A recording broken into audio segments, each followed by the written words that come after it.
Fala, Tanaka, e hoje o japonês vai contar para vocês as ações que pagam dividendos mensais para você conseguir uma renda passiva mensalmente. A gente vai discutir um pouquinho também, será que vale a pena a gente investir em ações que pagam dividendos mensais, dividendos trimestrais ou dividendos anuais? Ou até então, será que faz sentido para cada momento da vida a gente escolher essas ações que pagam dividendos mensais? Ou mais, será que faz sentido a gente investir em ações que pagam dividendos mensais? Sejam muito bem-vindos a Investir e Coçar, o canal mais gostosinho que fala sobre ações que pagam dividendos mensais, ações que não pagam dividendos e ação estão quase morrendo, Brasil. O japonês fala um pouquinho sobre tudo nesse canal e dessa vez eu trouxe esse tema que é muito recorrente e muita gente me pergunta lá no meu Instagram, @DenisMiabara, quais são as ações que pagam dividendos mensais. E aí eu sempre trago ali, tem até um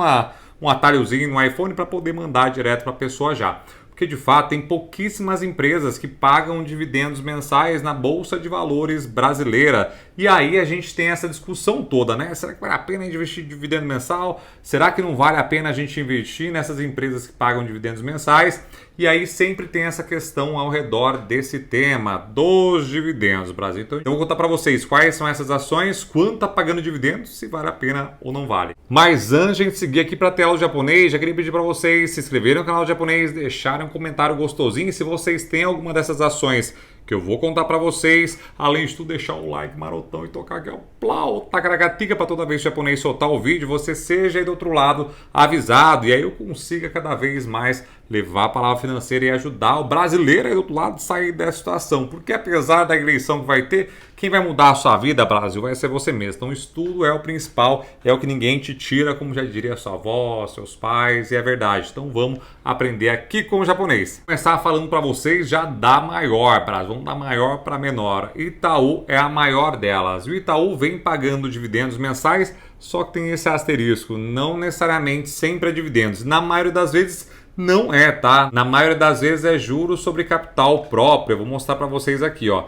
Então ela está pagando hoje 2,89 de dividendos nos últimos 12 meses, né? Então o juros gerou ali 80 centavos. E aqui a gente tem, ó, os pagamentos bonitinho, tá vendo? Tanto aqui você consegue ver por gráfico de barra, e aqui também a gente consegue ver todas as datas bonitinhas que ele faz o pagamento, tá vendo? Então a gente teve mês 3, mês 4, mês 5 e assim por diante, já tem provisionado, inclusive já para o mês 12 e para o mês de janeiro de 2023 já. Então vai ter dividendos também já em janeiro de 2023. Os bancos todos, para quem não sabe, desde a crise que a gente passou lá em 2020, eles não têm conseguido pagar muitos dividendos. E aí tem sempre duas coisas que eu falo que aconteceu, né? Primeiro teve ali a distribuição pequena de dividendos. A gente teve ali no começo de 2020 também uma lei que proibiu os bancos pagarem muitos dividendos, justamente para conseguir conter toda a tensão que estava naquele momento e garantir toda a liquidez dos bancos para não ter uma crise maior, assim como foi a crise de 2008 lá nos Estados Unidos. Então o Banco Central falou, mano, vocês seguram os dividendos aí, Brasil. E aí a gente teve também, tirando essa proibição e essa lei, a gente teve também que os bancos acabaram destinando os lucros para um fundinho que eles têm lá, chamado PDD, que é Provisões de Devedores Duvidosos. E aí, Brasil, então a gente vê aqui que ainda os pagamentos de Itaú, por exemplo, não voltaram, né? Mas o que é legal a gente olhar bonitinho sempre é o pagamento, a média histórica, quer ver? E a gente consegue ver por aqui. Porque de repente você fala, nossa, meu Deus, mas Petrobras pagando 50% nos últimos 12 meses, Itaú está pagando 2%.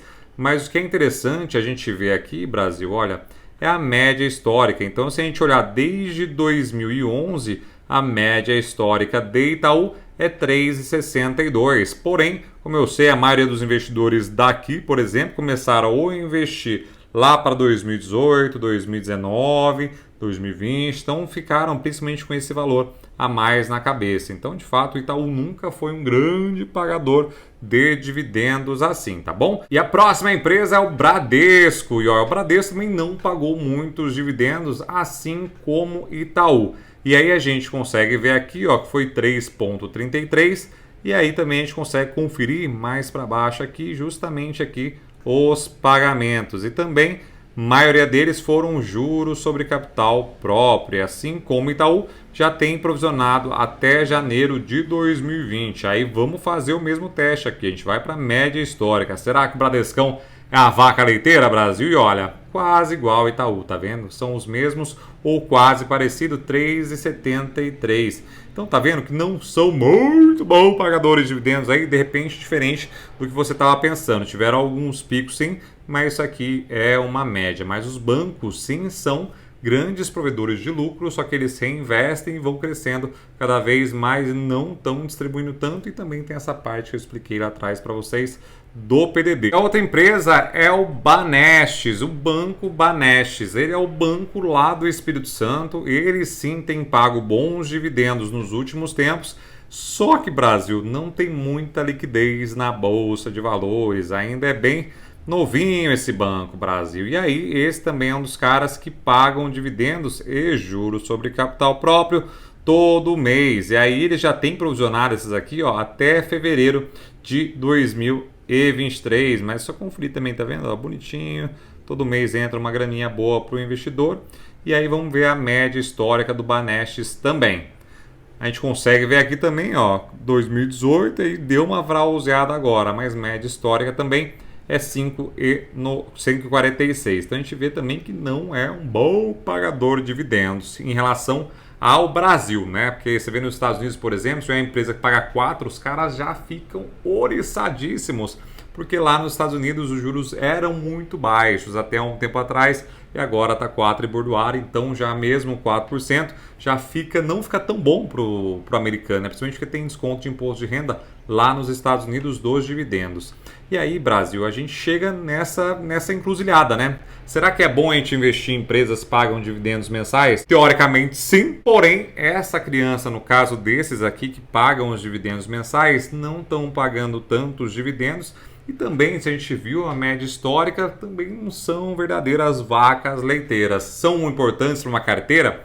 São muito, principalmente os bancos grandes, que conseguem navegar muito bem em épocas de juros altos e seguram a bronca também em épocas de tensão. Então eles são bons para ter uma carteira, composição de uma carteira, mas não dá para investir pensando em dividendos mensais nesse caso. Aí para quem já quer dividendos mensais ou precisa de uma renda mensal, de repente está lá na frente, é mais velhinho, já precisa dessa renda mensal, é mais tranquilo vocês investirem em fundos imobiliários e montar uma carteira de fundos imobiliários, ou também até pegar os juros semestrais também do Tesouro Direto, tanto NTN-B como LTN, que é o indexado à inflação, e o pré-fixado, porque aí só que você tem que fazer um controle do seu fluxo, né? De pegar bonitinho a cada 6 meses e resgatar a quantia necessária para você sobreviver pelos próximos 6 meses. E aí também tem as opções das ações que pagam dividendos trimestrais, semestrais ou anuais.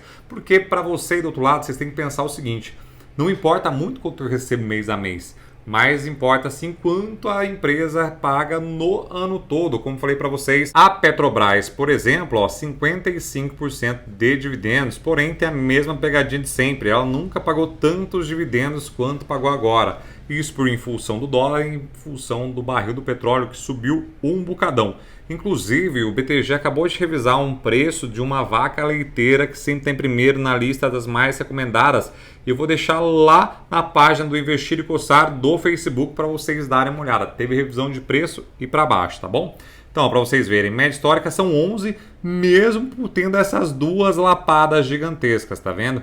Então, tudo é importante na hora de você investir, você analisar para que fim também tem os seus investimentos, na verdade. E aí montar uma carteira que não necessariamente precisa ter os dividendos mensais, é como vocês viram aqui, porque não necessariamente são as melhores pagadoras de dividendos, tá bom? Então, Tanaka, conta aqui pro japonês se você tem alguma dessas ações, algum desses bancos aqui, e se você gosta também de ter esse fluxo de renda mensal e o que você utiliza para esse fim. Então é isso aí, criançada. Beijinho no furico de cada um de vocês. O nome é Denis Meabara. Investir e Coçar. Começou.